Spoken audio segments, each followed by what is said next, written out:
நாட்டில் அது பலி கொடுத்தாங்க. இப்போ நம்ம அதை சாப்பிட்றோம்.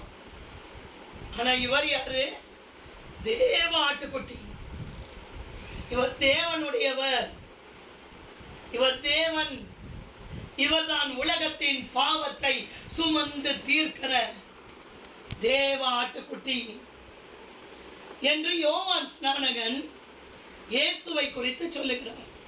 இயேசு எதற்கு யோவானை தேடி வருகிறார் என்று சொன்னால், ஞான ஸ்நானம் எடுக்கும்படி வரார். அவர் எதற்காக வந்தாரு? ஞான ஸ்நானம் எடுக்கும்படி யோவான் ஸ்நானகனிடத்தில் இயேசு வந்தார். இயேசு ஞான ஸ்நானம் எடுக்க வேண்டிய அவசியம் இருக்கிறதா? இல்லை. அவர் இந்த உலகத்தில் வந்த பொழுது நம்மளை என்னெல்லாம் நியமங்கள் கடைபிடிக்க சொன்னாரோ அதையெல்லாம் இயேசு கடைபிடித்தார். ஒரு மனிதனாய் 100% இருந்தார், 100% ஆண்டவராகவும் இருந்தார். நமக்கு எப்படி ஒரு ஆணி குத்துனா வலிக்குமோ அதே வழிகள் அவருக்கு இருந்தது. நமக்கு எப்படி பசி எடுத்ததோ அதே போல பசி இருந்தது. நம்ம எப்படி சத்துரு சோதிக்கிறானோ அதே மாதிரி இயேசு கிறிஸ்துவுக்கும் சோதனைகள் சாத்தானால் வந்தது. எல்லாம் அப்படியே இருந்தது. ஆனாலும் அவர் எல்லாவற்றையும் ஜெயித்தார். அவரை எப்படியெல்லாம் சிலுவையில் அறைந்து கொலை செய்ய வேண்டும் என்று சத்துரு நினைத்தானோ அதையெல்லாம் செஞ்சிட்டான். அவர் முகத்தில் துப்பி அவர் தலையில கொட்டுனாங்க. கண்ணை கட்டி ஞான திருஷ்டினால் சொல்லும் என்று ஒரு கன்னத்துல ஒரு அடி அடிச்சுட்டு கண்ணை கட்டிட்டு யார் அடிச்சா சொல்லுங்கன்னு கேட்டாங்க.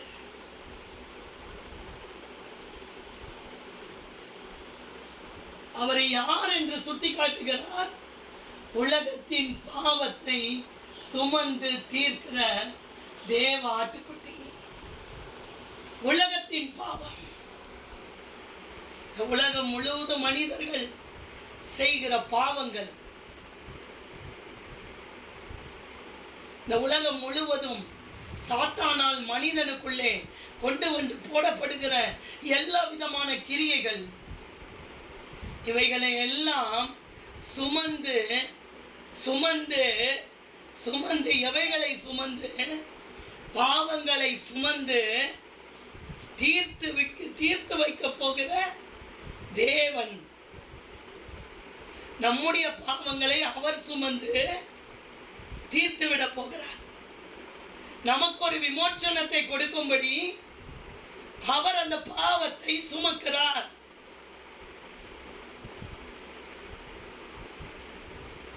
நம்ம தானேங்க ஒரு தப்பு பண்ணா, யார் தப்பு பண்ணாங்களோ அவங்களுக்கு தண்டனையா?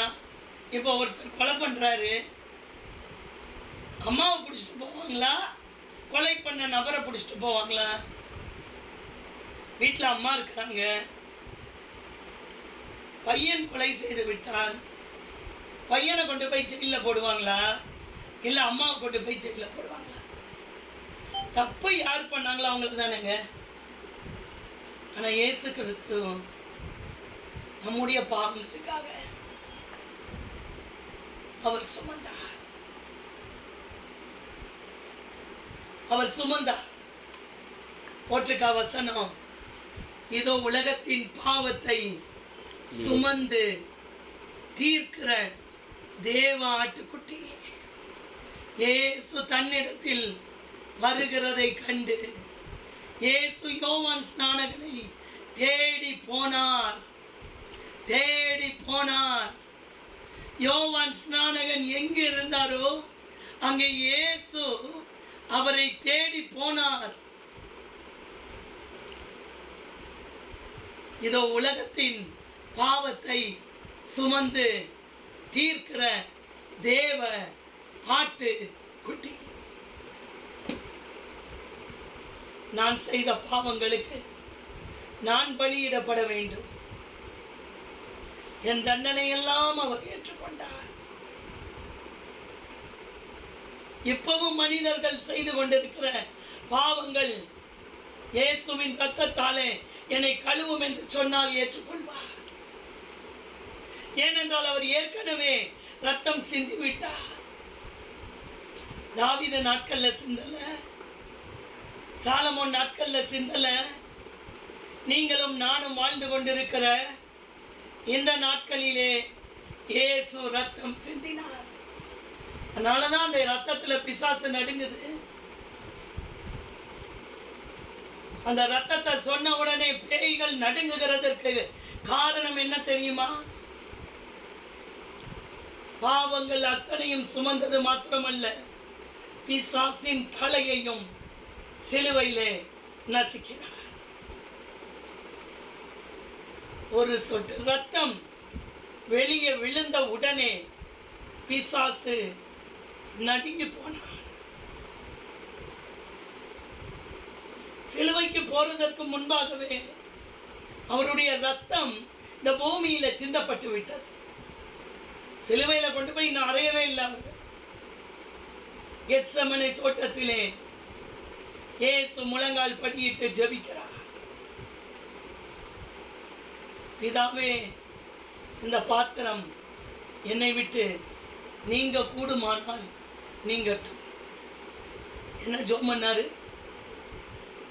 இந்த சிலுவைக்கு போகிறதான இந்த பாதைகள் ரொம்ப கஷ்டம். இதுல இருந்து என்னை நீங்க வெளியே கொண்டு வரணும்னா கொண்டு வாங்க. அதுதான் அவருடைய 3 தரம் ஜெபமாய் இருந்தது. அதிக வியாகுலத்தோடு கண்ணீரோடு இயேசு ஜெபம் பண்ண ஆரம்பித்தார். ஜெபிக்க ஜெபிக்க ஜெபிக்க ஜெபிக்க என்ன ஆயிடுச்சு தெரியுமா? இந்த வேர்வை வருது பாருங்க இல்லையே, நமக்கு வெயில் காலத்துல வேர்வை வருது இல்ல, அந்த வேர்வை எல்லாம் ரத்தமாவே வெளியே வந்துச்சான். ஒரு ஒரு சொட்டு ரத்தமாய் அந்த வேர்வை தண்ணி வெளியே ரத்தமாய் வருகிறது. அந்த கெத்செமனே தோட்டத்திலே விழுகிறது. முதல் சொட்டு ரத்தம் அந்த கெத்செமனே தோட்டத்திலே அந்த இடத்திலே விழுகிறது.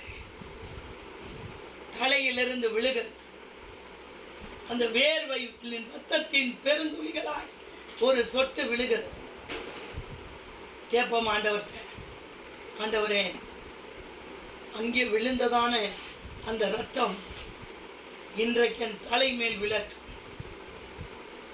என் வீட்டில் உள்ள ஒவ்வொரு நபர்கள் மேல் விழட்டும். என் பிள்ளைகளின் மேல் விழட்டும். சிலரை ஜெபிக்க வர சொல்லுவேன் இந்த ஜெபத்திற்கு, ஆனா வரமாட்டாங்க. ஜெப கூடுகைக்குள்ள நீங்க வந்து உட்காரணும்னு ஃபோர்ஸ் பண்ணி சொல்லுவேன், கேட்க மாட்டாங்க.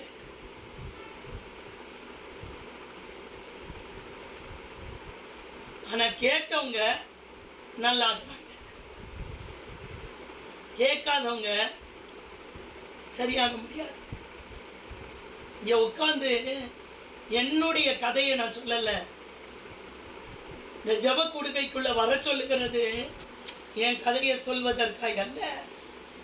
என் தேவன் யார், எப்படிப்பட்டவர், எனக்கா என்ன செய்தார், எனக்கா என்ன செய்து கொண்டிருக்கிறார், எனக்கா என்ன செய்ய போகிறார், என்னுடைய வாழ்க்கை எப்படி இருக்க வேண்டும் என்று அவர் விரும்புகிறார், அதை சொல்லி கொடுப்பதற்காகத்தான் இந்த ஜெபத்தை ஏற்படுத்தி இருக்கிறோம். என் கதையை சொல்வதற்காக அல்ல. எனக்கு அநேக கதைகள் இருக்கலாம். சிலது ஏதாவது ஒன்று சொல்லுவேன், ஏன்னா உங்க விசுவாசம் அதிகரிக்கும்படியாக ஆண்டவர் செய்த நன்மைகளை சொல்லுவேன். மற்றபடி எனக்கு இந்த பிரச்சனை அந்த பிரச்சனை இதெல்லாம் சொல்ல மாட்டேன். வசனம் அதனாலதான் ஜபத்துக்கு வாங்கன்றேன். அப்ப ரத்தத்தின் பெருந்துளிகள் வேர்வையின் பெருந்துளிகளாய் டப் என்று ஒரு சொட்டு விழுகிறது.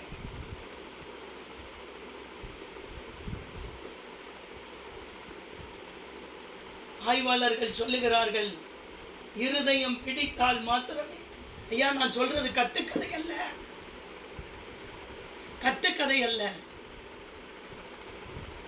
இயேசுவின் சரீரத்தில் இருந்து முதல் சொட்டு ரத்தம் விழுந்ததை சொல்லுகிறேன்.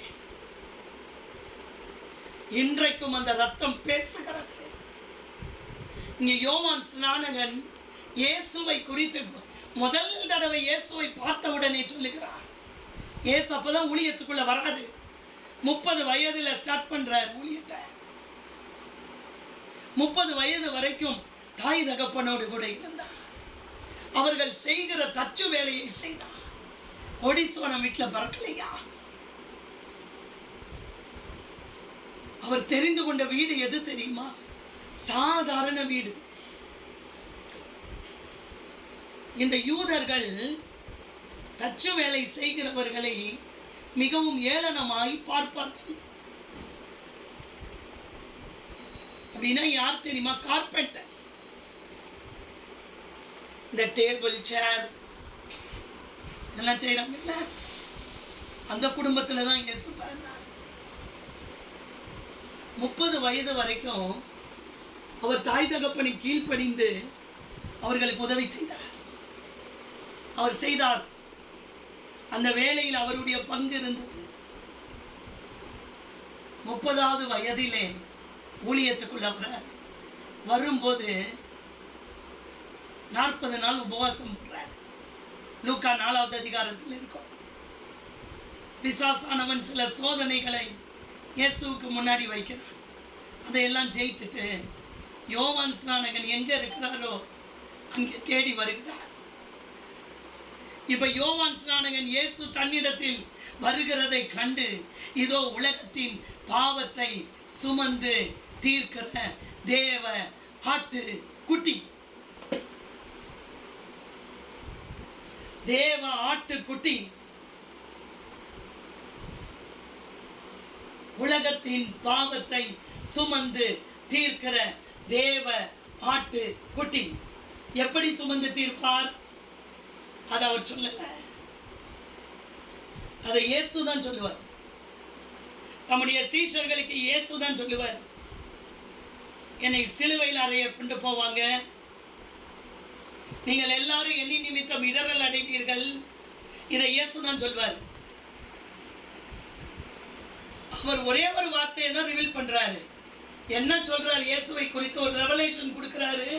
இவர் உலகத்தின் பாவத்தை சுமந்து தீர்க்கிற தேவ ஆட்டுக்குட்டி. அவ்வளவுதான் ரெவலேஷன். பாவத்தை சுமந்து தீர்க்க வேண்டும், தீர்த்து விட வேண்டும், மொத்தமாய் தீர்க்க வேண்டும். பாவத்தை மாத்திரமல்ல, பிசாசையும் ஜெயிக்க வேண்டும். அவனுடைய துரைத்தனங்களை உரிந்து கொள்ள வேண்டும், அதிகாரங்களை உரிந்து கொள்ள வேண்டும். நிறைய இருக்கு இதுக்கு பின்னாடி. சிலுவையில் அறையப்பட்டது நம்முடைய பாவங்களுக்காக மாத்திரமல்ல, பிசாசை ஜெயித்தார், சாபத்தை ஜெயித்தார், தருத்திரத்தை ஜெயித்தார், சத்துருவினுடைய துரைத்தனங்களை ஜெயித்தார், அதிகாரங்களை ஜெயித்தார். அதனால்தான் இன்னைக்கு இயேசுவின் ரத்தத்தை அதிகமாய் நாம் சொல்லுகிறோம். இது குட் ஃப்ரைடே அன்றைக்கு மட்டும் தியானிக்கக்கூடியதல்ல. தினந்தோறும் நிமிடந்தோறும் இயேசுவின் ரத்தத்தை நாம் நினைவு கூற வேண்டும். எவ்வளவு இயேசுவின் ரத்தத்தை என்னுடைய வாழ்க்கையில நான் நினைவு கூறுகிறேனோ, அதை அறிக்கை பண்ணுகிறேனோ, அதை எனக்குள்ளே கொண்டு வருகிறேனோ, அவ்வளவு விடுதலைகள் இருக்கும். சத்துரு நெருங்காது, சாத்தானுடைய வல்லமைகள் அழிக்கப்படும், சத்துருவினுடைய கிரியைகள் முறிக்கப்படும், பொல்லாத ஆவியினுடைய எல்லா கட்டுகள் தெரிக்கும். ரத்தம் சொல்லிட்டாலே நடுங்கிடுவான்.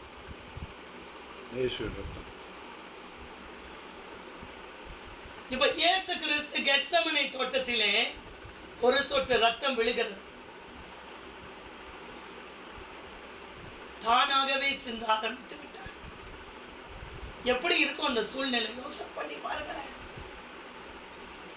இருதயம் பிடித்தால் மாத்திரமே நம்முடைய வேர்வை ரத்தமாய் மாறும். அவ்வளவு பெரிய பாடு. இதுக்குள்ள போறது லேசான விஷயங்கள் கிடையாது. ஏன்னா உலகத்தின் பாவங்கள் அத்தனையும் இயேசு கிறிஸ்து மேலே போகிறது. இப்ப என் பாவம், எல்லாருடைய பாவம், உலகம் முழுதும் சொல்றேன். அமெரிக்கால இருந்தாலும் சரி, ஆஸ்திரேலியா, எந்த பகுதிகளில் இருக்கிற ஜனங்கள் எல்லாருடைய, எந்த மொழி, மதம், இனம், கலரு, எல்லாம் வேறுபாடின்றி குடி, சிகரெட்டு, விபச்சாரம், வேசித்தனம், கொலைவெறிகள், தேவனண்டை நெருங்காமல் விக்கிர ஆராதனை செய்கிறவர்கள். இவர்களுக்காக இயேசு முதலில் ஒரு சொட்டு ரத்தத்தை கெத்செமனியிலே விழுந்தது. ஏன் அவர் இருதயம் வெடிக்கணும்? அதை மட்டும் சொல்லிட்டு நான் முடிக்கிறேன். ஏன் இருதயம் வெடிக்கணும்? பயங்கரமான பாதை அது. அவருக்கு நல்லா தெரியும். 40 அடிகள் கொக்கியை வச்சு அடிச்சு, முதுகுல அடிச்சு இழுத்தாங்கன்னா சதையோட வந்துடும். அது செய்யவே கூடாது. இந்த 40 அடிகள் இரவில் அடிக்கிறாங்க பாருங்க, நைட்ல கொண்டு போய் அடிச்சாங்க. அது கொடுத்தால் சிலுவை தண்டனை கொடுக்க கூடாது. இயேசுவுக்கு இரண்டும் செய்தார். சேவகர் அப்படி அடிச்சு இழுக்கும் போது, ரத்தம் வரும்போது அப்படியே அந்த சேவகர்களுடைய முகத்திலெல்லாம் தெரித்ததா.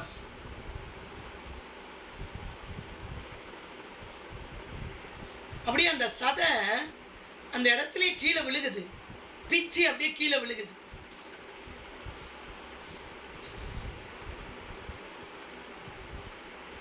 அப்படித்தான் இயேசு நமக்காக சிலுவையை சுமந்தார். உனக்காக நான் மரித்தேனே, எனக்காக நீ என்ன செய்வாய்? உனக்காக நான் மரித்தேனே, எனக்காக நீ என்ன செய்தாய்? எனக்காக நீ என்ன செய்தாய்? நமக்கு ஒரு தூக்கத்தை விட முடியல.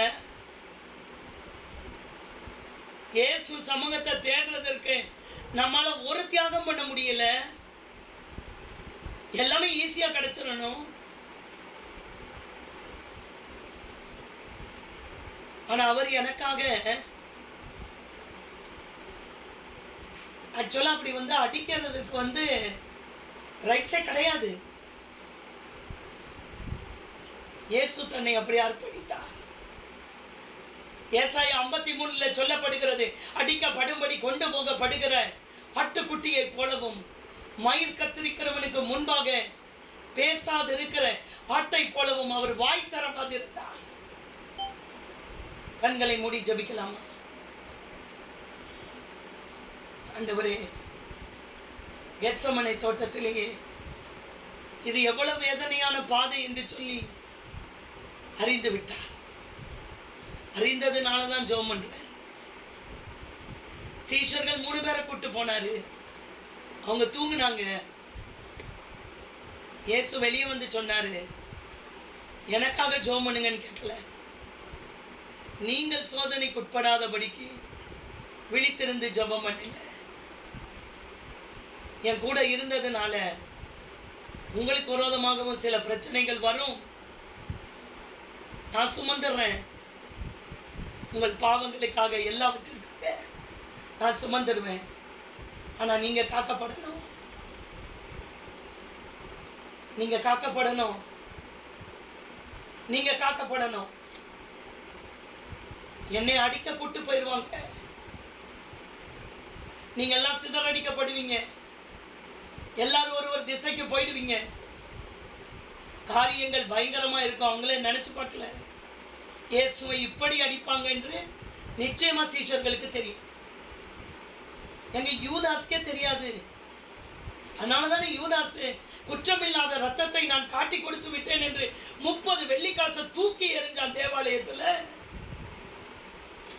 அவன் என்ன நினைச்சான், இயேசு வெளியே வந்துருவார். ஏன்னா இயேசு அற்புதர், அவர் பயங்கரமானவர். அவர் ஒரு வார்த்தை சொன்னா அப்படியே நடக்கும் அப்படின்னு நினைச்சுதான் 30 வெள்ளிக்காசுக்காக இயேசுவை காட்டி கொடுத்தார். ஆனா இயேசுவை கொண்டு போய் அவரை இப்படி ஒரு சித்திரவதை கொடுக்கும் போது அவனாலேயே தாங்கிக் கொள்ள முடியல.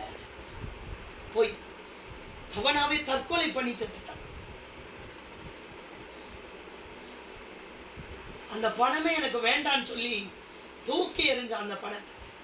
அதனால சீஷர்களுக்கு இயேசு இப்படிப்பட்ட ஒரு பயங்கரமான ஒரு சிலுவை சுமப்பார் என்று சீஷர்களுக்கு தெரியாது. சுமப்பார்னு தெரியும், ஆனா இவ்வளவு பயங்கரமா இருக்குன்னு தெரியும். பார்த்த உடனே மறந்துட்டாங்க. ஆனா இயேசுக்கு தெரியும். அதனாலதான் ஜெபம் பண்றார், இந்த பாத்திரம் என்னை விட்டு நீங்க கூடுமானா நீங்கட்டும். ஆண்டவர் ஒன்னே ஒண்ணுதான் கேட்கிறார், 1 மணி நேரம் என்னோடு விழித்திருந்து ஜெபிக்க கூடாது. ஜெபம் என்பது, வேத வசன தியானம் என்பது நீங்க நான் நினைக்கிறது இல்லை. நம்முடைய நினைவுகளுக்கு, இருதயத்துக்கு, பேச்சுக்கு, யோசனைகளுக்கு எல்லாவற்றிற்கும் அப்பாற்பட்டது, எல்லாவற்றிற்கும் மேலானது. ஜெபத்தினாலே கூடாத காரியம் ஒன்றுமில்லை, ஜெபித்திடாத காரணத்தால் ஒன்றும் வாய்க்கவில்லை. வாய்க்கும் ஜெபம் வல்லமையா இருக்கணும். எலியா நம்மை போல பாடுள்ள மனிதனாய் இருந்தும் மழை வராதபடி கருத்தாய் ஜெபம் பண்ணினான். யாக்கோபு ஜெபம் பண்ணாரு, விடிகிற வரைக்கும் ஜெபம் பண்ணார். ஆபிரகாம் ஜெபம் பண்ணார். ஆண்டவர் பேசிவிட்டு எழுந்தருளி போன பிறகும் அதே இடத்துல நின்றுட்டு இருந்தார். அன்னாள் ஜெபம் பண்ணினாள். வெகு நேரம் தேவாலயத்தில் அமர்ந்திருந்து அன்னாள் ஜெபம் பண்ணினாள். எஸ்தர் ஜெபம் பண்ணினாள். இரவும் பகலும் உபவாசம் இருந்து தண்ணீர் குடியாமலும் உணவு எடுத்துக்கொள்ளாமலும் தன்னுடைய ஜனங்களுக்காக, அழிந்து போகிற யூத குலத்திற்காக, அவளுக்காக அல்ல, நல்ல ஞாபகம் வச்சுக்கோங்க, அவளுக்காக அல்ல. என் ஜனம் அழியக்கூடாது. யூத குலம் எங்கும் ஜபத்தை அறிக்கை செய்தார். எல்லாரும் எனக்காக ஜெபம் பண்ணுங்க, நான் உங்களுக்காக ஜெபிக்கிறேன், நான் உங்களுக்காக பேச போகிறேன் ராஜாவின் இடத்திலே, நீங்க எனக்காக ஜெபம் பண்ணுங்க. நீங்க ஊழியக்காரருக்காக செய்ய வேண்டியது என்ன தெரியுமா? மிக முக்கியமான காரியம் ஜெபம். ஏன்னா உங்களுக்காக திறப்பில நின்று ஜெபிக்கிறவங்க அவங்க தான். உங்களுக்கு விரோதமா வருகிற சாத்தானியே எவ்வளவு ஃபோர்ஸ் பண்றான். உங்களுக்கு நாங்க முன்னாடி ஜெபிக்கிறது மட்டும்தான் தெரியும், உங்களுக்காக ஜெபம் பண்றோம்ல, அது மட்டும்தான் தெரியும். அதற்கு பிறகு எங்களோடு அவன் யுத்தம் பண்ணுவான், எங்களோடு வந்து நின்று யுத்தம் பண்ணுவான்.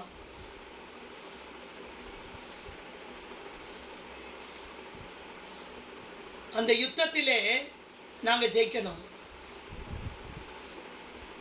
அதுக்காக நீங்க ஜெபிக்கணும்.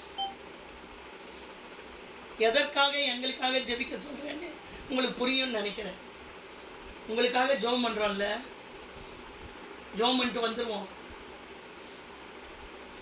ஜெபம் பண்ணிட்டு வந்த பிறகு நைட்டில் வந்து யுத்தம் பண்ணுவான் நடுராத்திரியில். அதை நாங்கள் பார்ப்போம். யார் உட்கார்ந்து ஜெபிக்கிறாங்களோ அவங்களுக்கு விரோதமாக வந்துடுவான், வந்து நின்று யுத்தம் பண்ணுவான். அப்போ நாங்கள் அந்த நடுராத்திரி தூங்காமல் எழுந்திரிச்சு உட்காந்து ஜெபிக்கணும். தூங்கிட்டா இவன் ஜெயிச்சிருவான், தூங்க முடியாது. தெரியும், எங்களுக்கு ஆவியில் தெரியும். இந்த ஜெபித்து போன அந்த ஸ்பிரிட் வந்து எங்களுக்கு விரோதமாக வருகிறது என்பதை ஆண்டவர் சொல்லி கொடுப்பார். எழுந்து ஜெபின்னு சொல்லுவார். ஜெபம் பண்ணுவோம். நீங்கள் என்ன பண்ணணும்னா எங்களுக்காக நீங்கள் ஜெபிக்கணும். ஆண்டவரே, இவர்களுக்கு விரோதமாய் வருகிற யுத்தங்கள் ஒன்று கூட வாய்க்கக்கூடாது.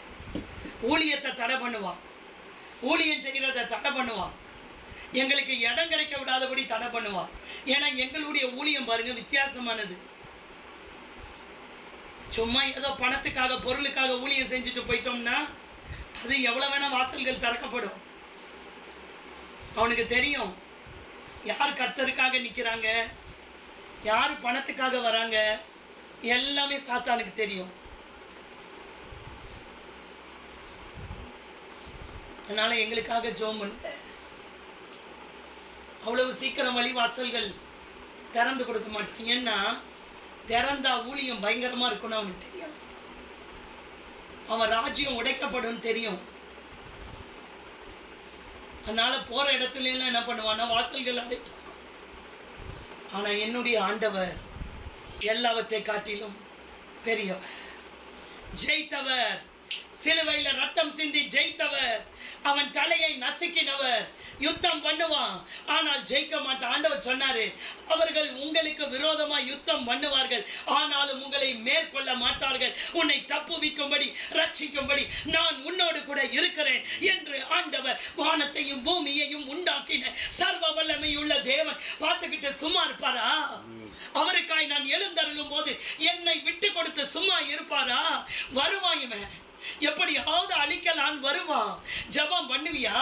ஜெபம் பண்ணுவியா? இவங்களுக்காக ஏன் நீ ஜெபிக்கிற? இவங்களுக்காக ஏன் நீ ஜெபிக்கிற? இவங்களுக்காக ஜெபம் பண்ணாத அப்படின்னு வந்து எங்களை மிரட்டுவான். அதெல்லாம் விட்டா நான் சொல்ல முடியாது. அதெல்லாம் நாங்கள் இரவு நேரத்தில் உணர்றேன்.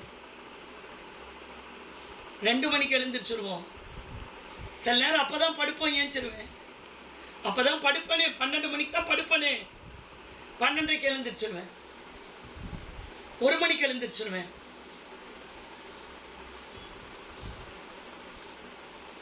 ஆண்டவரே, இந்த இரவு நேரத்தில் எங்களையும் எங்கள் குடும்பங்களையும் உடைய கருத்தில் ஒப்பு கொடுக்கிறோம். ஜெயித்தவர் இருக்கிறீங்கப்பா, ஜெயித்தவர் இருக்கிறீங்கப்பா. ஆனால் ஜெபிக்கணும். ஆண்டவர் சொன்னார் இல்ல, நீ சோதனைக்கு உட்படுங்க. காப்பவர் இருக்கிறார், உண்மைதான். ஆனால் நம்ம ஜெபிக்கணும், நம்ம ஜெபிக்கணும், நம்ம ஜெபிக்கணும்.